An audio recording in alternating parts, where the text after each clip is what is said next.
Welcome to the Nerd Party. Hello, I'm Charlene Schmidt. I'm Patrick Schmidt. We just got done watching Sic Transit Vir, episode 12 of season 3 of Babylon 5, and it's time to babble for 5. Back in season 2, you mentioned that Vir might somehow find a way to become involved with the Narn Centauri conflict and do something about it. Now we know what he's been up to. Yeah, he's been saving Narn by putting him in random places. By Abrahamo Lincoln. Oh, gosh. Let's first talk about this lady Lindisty and the arranged marriage that she and Vir have constructed by their families. What did you think of her? I thought she was really good up until the speciesist part. Yeah, behind that sing-songy voice is apparently a little bit of a genocidal maniac. Definitely not a good match for Vir. The more I learn of Vir, the more I wonder who raised him, because he is not a typical Centauri. He just doesn't fit. Whoever raised him probably didn't fit either. And so how does he get this position to begin with? There might be some things that we have yet to learn about Vir and why he actually has a sense of morality and consciousness. And there are definitely parallels here between her and her speciesism and her bloodthirstiness for Narn and what we see with racism on Earth. By far and away. I think that was the point of this episode. Oh, certainly. And I mean, speaking generally, that's the Centauri in a nutshell. Yeah. Yeah, it really brings it to light, though, that Centauri culture really is like this. There are definitely factions of Centauri, anyway, at the very least, who are completely cool with wiping out all Narn. It's just a very blanketed general prejudice. There's no way that marriage would work under human terms. Now, under Centauri terms, it sure could, because if you look at Londo and his 3 wives, it's not like they get along.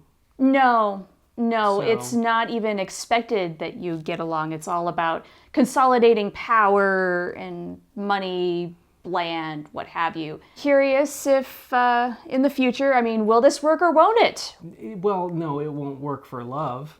No, but what I mean is... That's a given, but beyond that. Yeah, what I mean is, will the marriage go forward anyway, or was this kind of a deal breaker? It's going to be a heck of a lot easier for Vir to do his thing, live his life without her in the picture. Oh, heck yeah. And poor Vir, somewhat inexperienced in the relationship department, it seems. I mean, why is it that Ivanova always gets the awkward questions? Because she doesn't give BS answers. Right?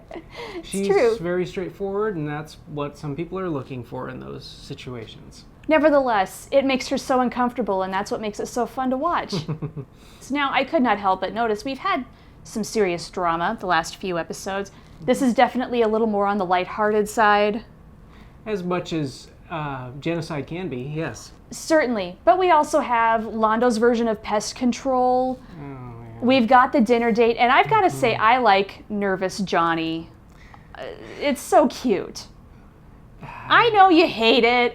I know. Yeah, it's gonna happen. You know it's gonna happen. That brings me no fuzzies. Nothing? Oh, wow, really? I gotta confess, the first time I watched the show, I was already shipping these two so hard.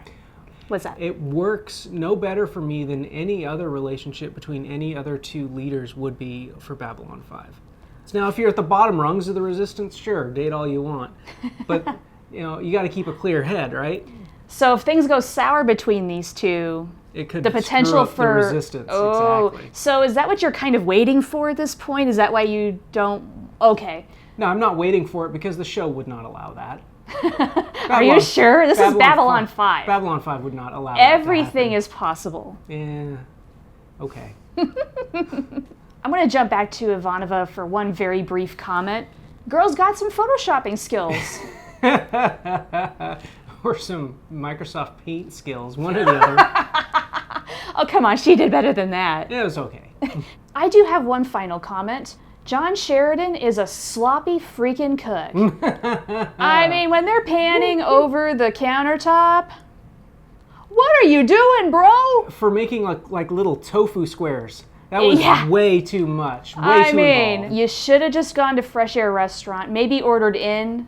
Cooked up some mac and cheese, something you can handle, dude. Introduced Delenn to mac and cheese. But yeah, I mean, it's such a cute gesture, though, that he's trying. Fair. I'm still subconsciously trying to work through why you can't handle this or don't like it. Just because, goddammit, they're cute. So in closing thoughts, we would love to know in the comments what your Centauri name would be. Also, hit that like button if you liked this episode. That helps us a lot. If you haven't subscribed already, please subscribe. You know what to do. We want to know who's on our side in the fight against the shadows. So add your name to the list. That's right. It boosts our morale when we see the subscribe numbers going up. And we do see them going up, so we appreciate our small but loyal and growing community. We appreciate all of you. Yeah. So until next Sunday, thanks for hanging out with us. And remember, as always, no spoilers in the comments. That's right. Take care, everybody. Bye-bye.